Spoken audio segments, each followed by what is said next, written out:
संजीव जी, फायदा एआईएमआईएम का और आम आदमी पार्टी का चुनाव में उतरने से किसका ज्यादा हुआ? इसमें कोई शक नहीं है। देखिए, आप पार्टी अलग अलग जगहों पे दोनों पार्टियों को नुकसान पहुंचाती है। जैसे शहरी तबकों में वो बीजेपी का भी वोट काटती है, but by and large anti BJP vote काटती है। और जो ओवैसी साहब की, जिसके वारिस पठान साहब प्रतिनिधि यहाँ पे बैठे हुए हैं और इतने जोश से अपनी बात हमेशा रखते हैं, वो तो क्लियरली सिर्फ कांग्रेस का नुकसान पहुंचाती है। और उनका ये लॉजिक सही है कि वो राजनीति इसलिए थोड़ी कर रहे हैं कांग्रेस जीते, लेकिन नतीजा क्या निकलता है ये वो भी जानते हैं, हम भी जानते हैं, पूरा देश जानता है। तो वो एक उसमें कोई बहस की गुंजाइश नहीं है। लेकिन आप उनसे उनका अधिकार कैसे छीन सकते हैं कि वो चुनाव नहीं लड़े? वो चुनाव लड़ेंगे। अब जैसे उन्होंने खुद कहा कि फायदा किसका हो रहा है इससे होने का मतलब वो तो अपनी जमीन तैयार कर रहे हैं, लेकिन उनकी जमीन अच्छी तरह कब तैयार होगी वो तो बात की बात है। लेकिन उस खेती के फल ज्यादातर बीजेपी को ही मिलते हैं, और वो भी सर्वविदित बात है। और जहां तक इन चुनावों के नतीजों की बात है, देखिए, बहुत इंपॉर्टेंट कांग्रेस ने गेन्स अर्जित किए हैं, खासकर ग्वालियर में। उज्जैन वगैरह की वोटिंग के बारे में देश भर में चर्चा है कि वहां पे इतने कम मार्जिन से जो हार जीत हुई है उस पर सवाल उठाए जा रहे हैं। लेकिन मेरा ये भी मानना है कि इनको 2023 या 24 के ट्रेलर की तरह से देखना भी पूरी तरह से शायद सही नहीं होगा, क्योंकि हर इलेक्शन अलग होता है। निकाय म्युनिसिपल इलेक्शंस का एक मिजाज होता है, स्टेट असेंबली का एक मिजाज होता है, जहां पे बीजेपी कष्ट में थोड़ी बहुत आ सकती है क्योंकि टक्कर होती है। और जब राष्ट्रीय स्तर का चुनाव होता है तो उसका मिजाज अभी फिलहाल बिल्कुल स्पष्ट है, मध्य प्रदेश या ज्यादातर उत्तर भारतीय स्टेट्स में, कि वहां अभी तक मोदी जी और बीजेपी का कोई लोगों को विकल्प नहीं दिख रहा, ऐसा मुझे लगता है। तो ये इलेक्शंस, ये एक पब्लिक मूड का बैरोमीटर है। आप उसको एक इंडिकेटर की तरह से देख सकते हैं, लेकिन कोई फाइनल हम निष्कर्ष निकाल लें ऐसा नहीं है जी। रोहन जी, एक तो क्या आप संजीव जी की बात से इत्तेफाक रखते हैं? ग्वालियर का मुद्दा जबरदस्त है भाई। हाँ, ये जबरदस्त है, तभी मैंने इसलिए अभय जी से पूछा था। कांग्रेसी और बीजेपी दोनों खुश हो रहे हैं, सिर्फ ज्योतिरादित्य दुखी हो रहे हैं।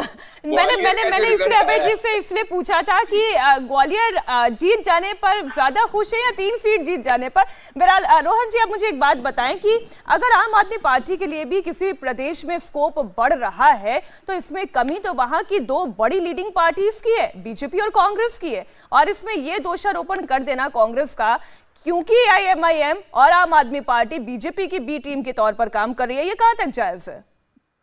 नहीं, देखिए मीनाक्षी, ये बात बिल्कुल गलत है कि मैं वारिस पठान साहब मेरे मित्र भी हैं और काफ़ी समय से हमारी बातचीत नहीं हुई, मगर मैं ये आपको ये बता दूं कि अगर एआईएमएम यूपी में भले ही चुनाव हारी हो बुरी तरीके से, लेकिन बिहार में जब चुनाव हुए तो वो अपने दम पे 5 सीटें जीती थी। और मैं आपको बता दूं कि वो जो डिस्ट्रिक्ट थे पूर्णिया के, अररिया के, किशनगंज के, वहां पे अपने दम पे उन्होंने वो सीटें जीती हैं। तो ये कहना गलत है कि वो टीम बी है बीजेपी की या किसी और पार्टी की।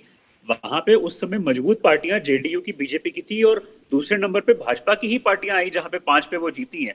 तो ये मुझे लगता है कि जो आरोप है ना कि एएमआईएम पे जो लगता रहता है कि आरोप टीम बी है या टीम सी है, किसकी भी अपना उनका एक वजूद है और उस वजूद को वो निकालते हुए आगे जा रहे हैं, चाहे वो बिहार हो और आज की स्थिति में मध्य प्रदेश को देखें। उसी तरीके से आम आदमी पार्टी का जो मैं कद कहूँ, वो ये तो एक बड़ा नेचुरल सी बात है कि पंजाब की जीत के बाद में उन्होंने दौरे भी बड़े काफी दोनों मुख्यमंत्रियों ने, अरविंद केजरीवाल ने, भगवंत मान ने, चाहे वो हिमाचल प्रदेश हो, दोनों काफी मंडी गए, धर्मशाला गए, जयराम ठाकुर जी के खुद के सीएम टर्फ पे गए, और उसी तरीके से गुजरात में भी गए। और अभी आज जो एक कांटे की टक्कर सी चल रही है कि सिंगापुर जाना है या नहीं जाना, तो वो कहीं ना कहीं जो है वो वीकनेस जो है, मैं कहूँगा भाजपा की ज्यादा है कि आम आदमी पार्टी को उतना कंट्रोल नहीं कर पाई। जबकि गजेंद्र शेखावत को पंजाब का भी इंचार्ज दिया था, बनाया, और कैप्टन अमरिंदर भी वहां पे आए, काफी बड़े कद्दावर नेता उनके साथ में आके जुड़े थे भाजपा के साथ में। तो वो कंट्रोल जो नहीं हो पाया वो इसीलिए भी कि कहीं ना कहीं वीकनेसेस तो है ही है।